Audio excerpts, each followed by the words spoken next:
Alright, so I am back with Rhyke, and I'm gonna be a bit quiet now, and I can't promise that there's not gonna be any interruptions. In any case, this may become an unlisted video, but we'll see. So I thought that, well, since this is in medieval times, let's whip out some well-tempered clavier. Because, you know, it can fit the mood more than freaking electronic songs, but that's not the important part. So this is the third part, I guess, chapter of Rhyke. We remember that he got sent off to the castle, and he went, and he also had some hallucination that was haunting him, and he had sleep paralysis because of it. Let's keep reading and see what happens in chapter 3. Entry 87, Geography. 24 August 1248, or do people say 1248? Or, I don't know. If there was ever anything that drags me down more than drags me down more than womanhood, it's this mapping stuff. I've spent since my last entry just learning about where everything is. The world is huge. Do you know how huge it is? Did you know it takes months just to learn the geography of Hungary, Poland, Bohemia, Croatia, especially Polakak? Is this a real country? My geography is terrible. I'm just gonna go ahead, outright say that. Like, seriously, I do not know geography.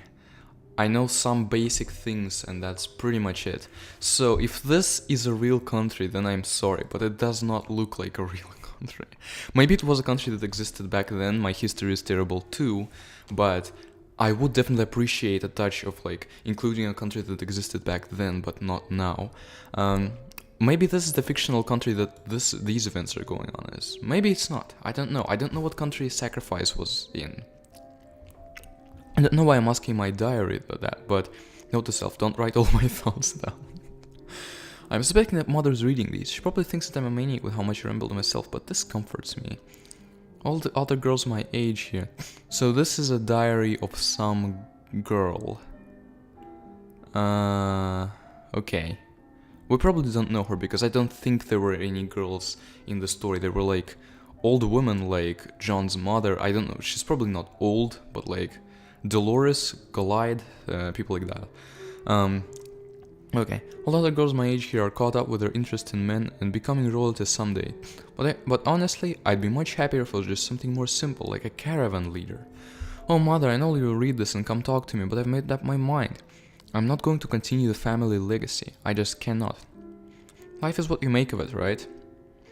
And if you can't let me live my life, then how can I say I have one? I don't know what you will say. The 13-year-old lady does not know the first thing about life. That God already has my destiny planned out, and the destiny is to one day take the family's name and drive it forward. From the wheat fields in La Macros to the bog pits in Las Cambodia, Hungary is struggling, mother. I have seen you late at night, wandering, I guess wandering, so it's not wandering, it's wandering the gardens and puking violently into the tulips because of how hard life is in these trying times. I like this touch, I like this diary entry. It's refreshing. I guess I don't know what life is though, right? If war breaks out between us and Bohemia, then we may lose our family altogether. Shouldn't this be like altogether in the same word and without the L? I'm not sure, but I want to look into it. Unless things change. What kind of things?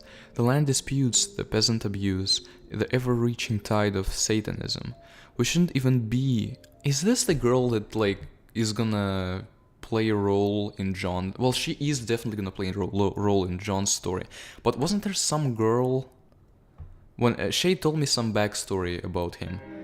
So, yeah, I think she may, like, actually get to meet him and interact with him. We shouldn't even be in any of this mess, yet you wanted to impress King Minos and his right-hand nobleman, Aaron Stark and Lord Macros, right? Well, no, Marcus, not Macros. Lord Marcus. who probably invented pizza. I think this entry was supposed to be about mapping, but I've reached the bottom of the page and only brushed up on it. Oh well, it was dreadful. Poland is a pointless place and a terrible ally. Bloody hell, I'm already sidetracked again. R. Gustella. Okay.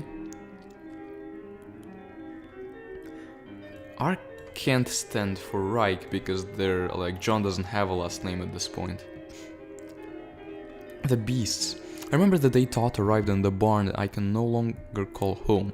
This is back to John's perspective. He had originally been a serf working in the castle, but after what he called a scandal, he was stripped of his promise of citizenship and forced to live as a peasant. Okay, the other choice was death. I must have been no older than 8, and he was determined to find a way out of this place. Do these two thoughts connect enough to put them in one sentence? I don't see that working. The king of these lands, whoever he is, came up with a way to stop this. According to Tout, a small group of people called alchemists, work in the basement of Lamacros, the castle. Lamarca... Why do I keep saying Lamacros? It's not a Microsoft Office document. There's no macros there. The alchemists combine the bodies of animals together. The bodies... Okay, sure, yes. Together, bringing them life and the thirst for human blood. They empower the beasts with, I think, it's not something belonging to the beast, it's the beasts, so no apostrophe there. With the blood of the Forsaken, children and adults alike who were deemed to be children of the devil. Children and children, repetition, you would want to avoid that as a means to protect us. So this is like something like the selling your soul technique in sacrifice? I don't know. All around our barns, as there is more than one group of peasants working for Lamarcos, the noblemen placed a ring with their holy blade that kept the beasts, without apostrophe, away. Something about the all-powerful light in the sword and the darkness in the monsters doesn't mix well. The animals can't enter our barns. They also hide during the day, as daylight hurts them. So are they vampires? Is that the kind of hurting? I don't know. It was all thought speculation. That came out of nowhere, okay. This was all thought speculation based of what he learned in Lamacros. But regardless of what... regardless of what may be true, the fact is that, as of right now, these beasts are out and no one knows if the king has fed them recently. You kind of went from Tout being like... having a scandal and being demoted to a peasant to some sort of beast with alchemist. The king came up with a way to stop this. Stop what? Stop Tout leaving the place? Can he just kill him? Like, that doesn't make sense. Okay, sorry. Alright. But regardless of what might be true, the fact is that as of right now, these beasts... I'm gonna stop paying attention to tense things, because it's just really taxing for, while reading. But I guess it just kind of willingly switches to present tense sometimes when John is thinking to himself, maybe. No one knows the king has fed them recently. Todd and a group of other rebels once made a plan to bolt to the borderline that separates this kingdom from neighboring villages. Similar noblemen rings stop the beasts. Similar noblemen rings. Okay, this sentence is right here. It has nothing to do with noblemen rings unless I am seriously misunderstanding something. So similar noblemen rings? That's weird wording. Stop the beasts from escaping again. Todd realized that to run away in broad daylight would only result in the king's cavalry striking them down. So basically, the king wants to put a stop to peasants running away, so he just has alchemists make beasts who consume all life or something like that. I don't know. Seriously. Okay. Striking them, yeah, if they ran away just as the evening rolled in, the horses would not chase them in fear of the beasts without the apostrophe coming out. Yeah, because if the beasts come out, then the horses are gonna be very scared. They don't want to be chased by a bunch of beasts who also happen to have come out. I'm sorry. The only real threat was getting eaten alive. Well, yes. Would you, like, the beasts are gonna scare away the horses. With the downside of also potentially eating you. The plan could have worked, but during the night before his execution, a beast began snarling outside a bar. Okay. Me, along with Tout and a few other brave souls, peeked out to glance at it. What beheld my eyes was nothing short of terrifying. Not sure how I feel about starting the paragraph with it, but it's not that big an issue. It had two heads, one of a bloodhound and another of a coyote that snarled side by side. Its poignant yellow teeth gnashed from both mouths and gnarled out at us as small bits of flesh and fur escaped with its thick saliva. It stood in the border of the nobleman's... Okay. I think it's nobleman, and the apostrophe goes between the men and the S circle, a mere feet from me. Okay. And I might. So what? How does a nobleman's circle work? Placed a ring. Hold on.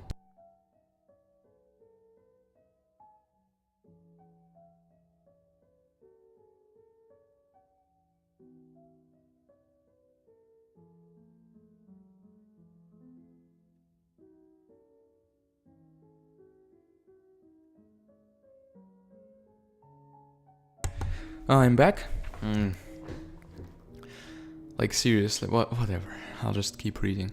Okay, well, so the alchemist, a ring with a holy blade. So does it mean that the peasants dwelled within the area of the blade's effect? I guess so.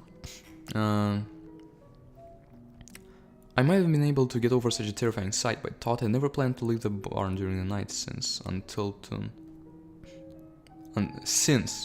Todd had never planned to leave the barn during the night until tonight. I peered off at the... Well, yeah, because John is being transported. I wonder what these beasts, like, eating John mean. Like, he's immortal, but the beasts are also, like, some sort of weird alchemy powers that may just, like, just poison him with lack of immortality, and it just kind of spreads in his blood until it reaches his fingertips, and then he just isn't immortal anymore.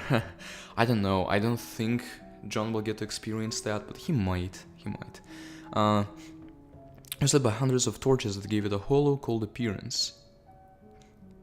How would torches give a castle a hollow and cold appearance?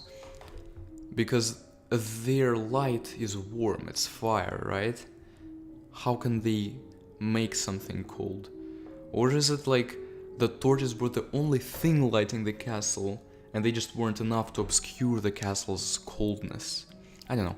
I got a chill down my spine as I recognized how unwelcoming it appeared at night. Somewhere in there, peasants just like myself were getting hurt or killed for simply existing. How though? Like, see, if there are peasants in the castle, aren't they just there to work? So who would kill them for existing if they wanted them to work? That makes no sense to me. The nobleman who had sent his blade into me was likely sleeping in his personal bed without a care in the world. For a brief moment I felt sick that I'd be living there soon, but I quickly regained my bearing. We began making the trip. "Alright, John," Todd whispered from behind me. "At the cusp of sunrise, the trade caravans will start entering La Marcos." So the caravans from chapter 3, are they going to come into this? I'd always seen the caravans, as Todd called them, in the far distance while we worked in the fields. I had an idea of where we were going. Okay. When we get there, you'll pretend to be a wounded peasant from an outside land. And someone will have the nobleman take you into La Marcos. This is hope. Crap, I could hear his breathing. Yeah, I saw this a bit faster, so I'm like, oh, before his footsteps. See, this is the right form of its, this is the wrong form of its. I don't want to share anything. Go away, Facebook. "Come close, John," my mother beckoned. I did as I was told and backed up quickly to her side. I guess she had second thoughts about using me as bait. Yeah, of course. As quickly as a lightning strike, I felt it. Well... Oh, so now she actually did use him as bait. So yeah, he does get to feel it. I felt its teeth dig into my right arm. It was so fast I didn't even hear it approach.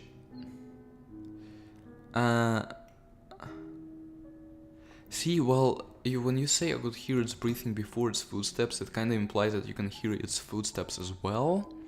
So when you say that I didn't even hear it approach us, well, you heard the footsteps, so it must have been pretty close at that point, mustn't it have? I turned ready to fight, but only found Todd's spear lodged into my arm. What? I stopped when I actually saw it approach us. I felt Todd's hand touch my numb arm and wipe up some of the bright red blood that leaked out before the wound he caused had closed. The beast was nothing like the one I remember from years ago. Well,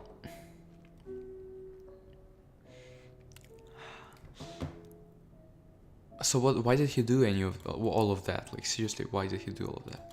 The beast was nothing like the one I remember from years ago. This one had one head that were river alligator nice, but two jaws. I recognized the alligator's jaw, but didn't know what the jaw below it was. Perhaps it was some sort of sea creature that was filled with yellow, blunt teeth. Its body was that of an alligator, with the legs of a bloodhound. Now I would appreciate... alligator and crocodile aren't really interchangeable. I have definitely dealt with crocodiles more than with other animals. Not dealt with them in actuality, but dealt with, I guess, information about them. Back when I was actually interested in animals, crocodiles especially. But as far as the body goes, and in this particular story, I still think it would be nicer to have here its body was that of a crocodile, just so that it's there's no repetition like this. With the jaw actually does matter. Alligators have more of a U-shaped jaw, and I think the upper jaw is wider than the lower one, so the lower teeth are obscured. But as far as the body goes, the differences, if they exist, aren't nearly significant enough to pay attention to them. Okay, legs of a bloodhound protruding from where its normal legs should have been. It is. The knees bent as the snarling. You just once you should just go over the story and just remove all the incorrect usages of it versus it apostrophe s. The knees bent as the snarling creature slid towards me with an agility I did not expect. Within a split second it was upon me, tackling me to the ground. "Ah, mother!" I screamed out as the smell of rotten mildew filled my nostrils and the saliva and slime that filled its mouth splattered on my face. But the beast did not bite into me.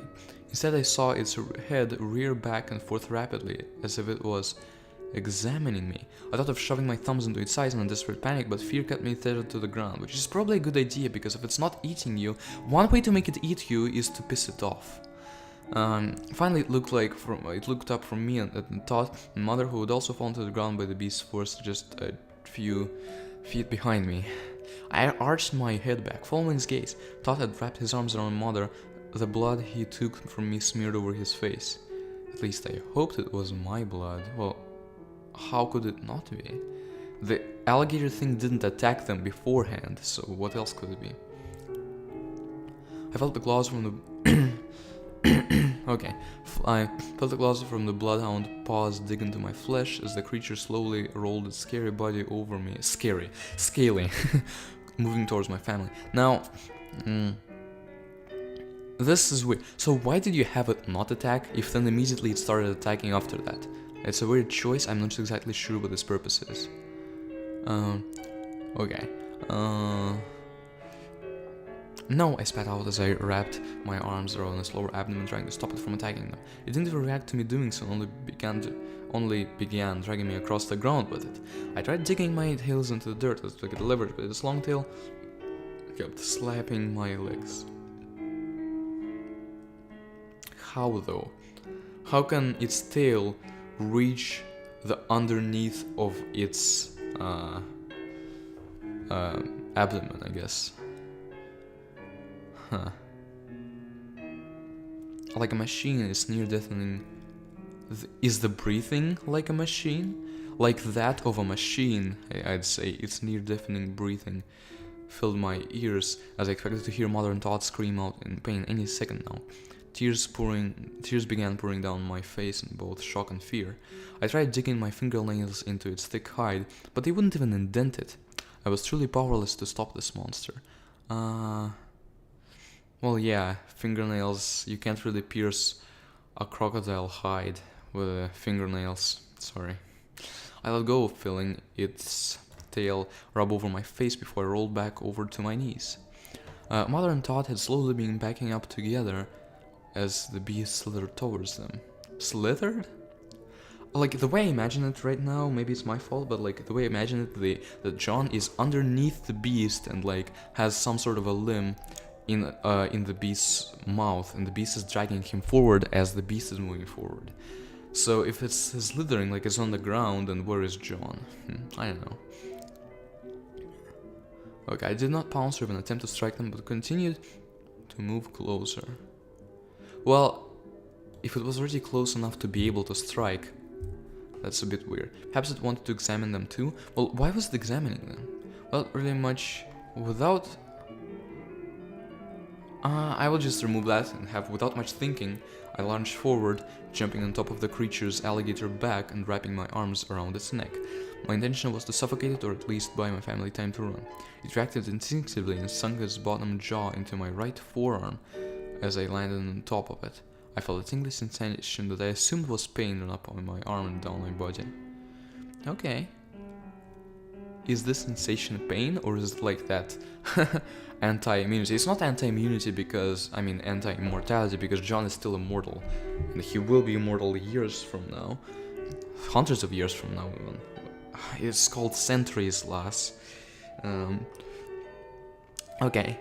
Realizing it was distracted, I would put a comma here, but I'm not even bothering to point out commas. Some, I think, may be a matter of just a decision, I don't know. I shoved my other arm into its top alligator jaw and felt its much sharper teeth sink down in it too.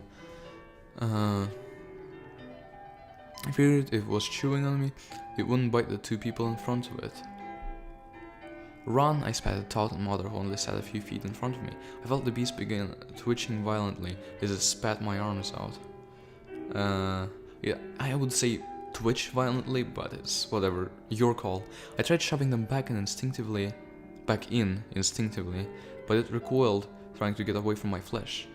It tried, and then it tried, spinning in a complete circle to get away from me. Again, get away from my flesh, get away from me. Like, these are small. But if you do find a way to fix it, there's no reason not to. Not understanding I was on top of it and would turn with it. So it's also dumb. Okay. It jumped back, kicking me off of it. I landed hard on my tailbone and felt the palms of my hands scratch rocks as they slid back to break my fall. The beast turned to face me, quivering. Its legs gave out from below as it collapsed into its stomach. It stared at me. Why would its legs give out? John was not nearly enough to actually cause it pain or damage. I was shocked to speak. But please go away, I whispered to it, instantly realizing how stupid that sounded. I tried to wipe the tears from my right eye, but just felt the grainy dirt and alligator slime smear across my face. And into your eye, wow, I do not want to imagine that. My arms were also soaked in bright red blood, but the wounds had closed. It slithered towards me, putting its large nostrils just a few inches from my face. I could feel it exhale steam and snot into my already stinging eyes. Without any thought, I reached out and patted it on the snout. Hehehe, I laughed awkwardly as it backed off and turned to leave. What? Okay, so this happens very quickly, and I don't know if that's the right thing, because it's slithering towards you to eat you, or at least that's what you think it is. And then when it just doesn't do anything when you pat it, and it just starts going away, and you don't even react to it, You're like, heh heh heh, I don't understand that. That's not an appropriate thing to say here. That's weird. There was long silence as I watched the silhouette fade back into the darkness. Dawn! The voice was Mother's. I turned and saw her stop just before she dived into my arms. She likely saw how dirty I was. It's gone? I asked her. I wasn't very sure of anything right now, just as the reader is, although I'm not sure that it's the good thing necessarily. I think it would have been, like, why didn't you just describe John's thoughts as it just started going away? Yeah, Dot said, appearing from her left. You were so ugly though. He didn't want to eat you. There was a loud snap as Mother welted him across the face with her fist. He staggered a few steps backwards. It didn't want to eat you either, I asked Mother. I think it's time I told you a secret, she whispered to me. Let's do it while he's getting cleaned up, Dolores. There's a pond this way, Todd ordered out. He walked back up to me. Mother's strike on his cheek has caused a cut to bleed. Okay, I noticed a multiple of dark fluid seep over my now dried blood. It would be nice if we could keep you looking this way, he grumbled, but then they'd wonder why you have not a scratch on you. He helped me to my feet. Oh yeah. There was an awkward silence as I was led to the pond to wash off. So I was right, Dolores, Todd said, bringing it quite like a stick. They don't like darkness, neither. What do you mean? I asked before Mother could respond. I was desperate for answers. Yeah, it's about time we got some answers. Well, John, my mother started. Do you remember when Taver used to call you a demon? Yes. I mumbled, feeling clenching sensation in my gut. And I slapped him because you're not? Yes, Mother. Well, she chose her next words carefully. You aren't a demon, but there is darkness inside of you, John. I don't remember who Taver is, and I think we're supposed to remember. Okay, I see the reflection of the torches from the castle in the pond just ahead of me. Water's probably freezing, and it hasn't been warm enough, long enough to heat it up. But not like you care, Todd said, grabbing me, throwing me in the pool. But Todd's like a really big asshole. I began to panic as soon as my head fell below the surface. I stood up, crying out in fear for a second before realizing it was only a few feet deep. I looked at the water. All my blood in the torchlight had turned into piercing red. Did you hear me, John? My mother asked, approaching the bank right next to me. Yes, I whispered. I couldn't find the right words to say. Those beasts are kept alive by the darkness, sort of how it keeps you alive. I'll explain. So those beasts are super beasts. So is it alchemy involved? Probably not, I don't know. Obviously an alligator couldn't survive if someone cut off its legs and sawed on a dog's legs. Yeah. So it can heal fast too, I asked. For a fleeting second I felt a rush of happiness that something, even a beast, might be able to understand my inability to feel pain and heal quickly. Is this how he'd feel? See, yeah, I can't really say that because it is a unique situation. No, and that shows just how special you are, Mother went on, dashing my moment of joy. She had also gotten in the water and began cleaning off my face. Dolores, the water's freezing, Dot said, worried. Then what am I? I asked. More than ever, I felt like I wasn't even human. I'm more like the beasts than I'm human. They don't even attack me because I'm so much like them. You're my son, she whispered. Her teeth were chattering and her hands felt ice cold over my face. She clasped my cheeks. And you'll always be my son, no matter what happens. I felt something inside me snap. Give me some bloody answers then, I shouted at her.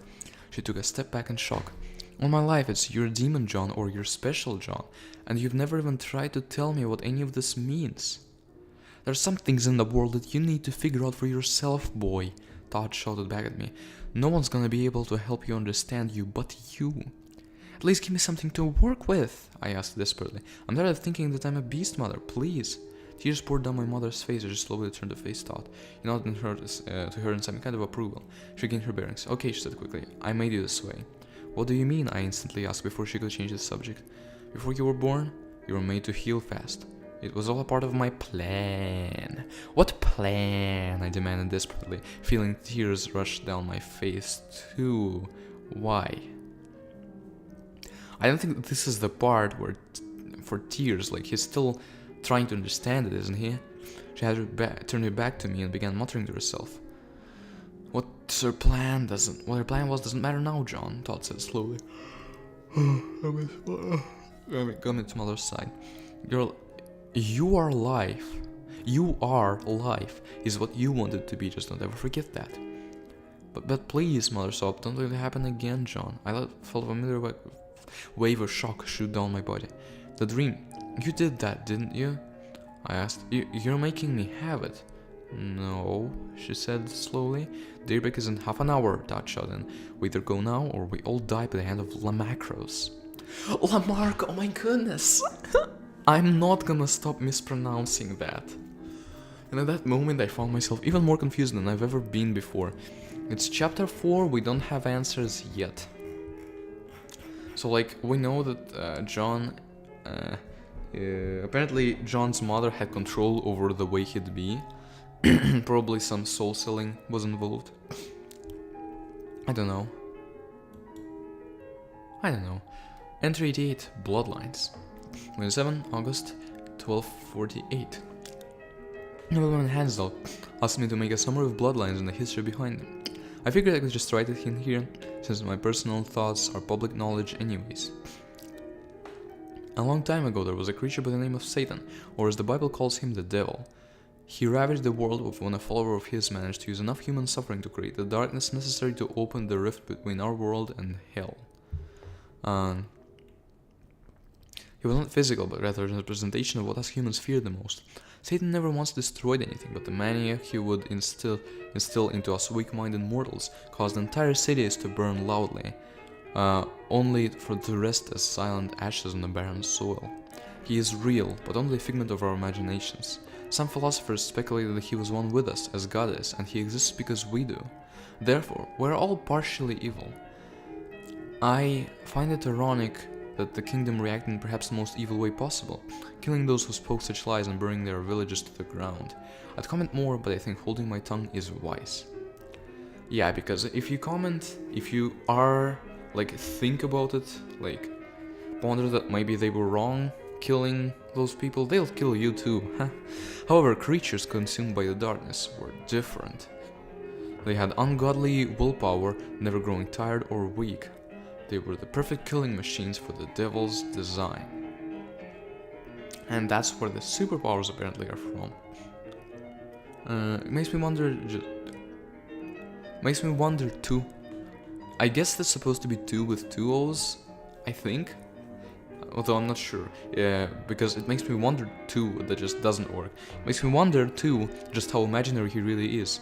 Legends speak of the first nobleman, Arthur, who, rather than slay the demon, embraced it and welcomed it into his mortal soul, and when the devil had entered, he pulled a curved blade and sent it into his heart, crippling the darkness that consumed it. Okay, the blade and others like it, known today as the Chris, with 2 S, would go on to be the holy blade of the light as it would repel the darkness that feared it. People who were consumed by Satan's darkness became marked. Their blood was an irritated color, almost like rust. The king at the time, Sutar, knighted more noblemen who were of the purest blood in response to this disturbing revelation. The idea behind this was to build a force to kill all those touched by the darkness. A genocide, if you would. Build a force to kill. Okay. Well, I'm inclined to believe that these tainted people were by all means normal, others at the time weren't, hence the world being split into bloodlines, those whose blood was pure and red and those who were beasts. An air of prejudice has existed since the mass slaughtering from the past, both from the devil and from us. I remember times I would wound myself out of fear that my own blood had changed colors and that it would be consumed by the followers of Satan. Yeah, that's like living with the knowledge that one day you can just wake up and you'll have this rust-colored blood, and there's nothing you're gonna be able to do. You're just evil now. Of course, that probably wouldn't be the case with superheroes, but at the same time, I don't remember any mention of rust-colored blood in Sacrifice or Love and War. I may be wrong, I may just not remember it, but maybe things have changed and the blood wasn't even supposed to be rust-colored anymore. An air of prejudice, okay, yes. It is in my belief that he is still out there in the mortal world, wounded and trying to claw back to the power he once had, so it is my belief he is Voldemort. I will only pray to God in the light that he never does. You know he's going to at least have a good attempt, because that's gonna make for a climax. But maybe not of this story. Maybe it's of some sort of imaginary story that doesn't exist on the written plane. Although I've always wondered what it would feel like to be a beast, to not be privileged.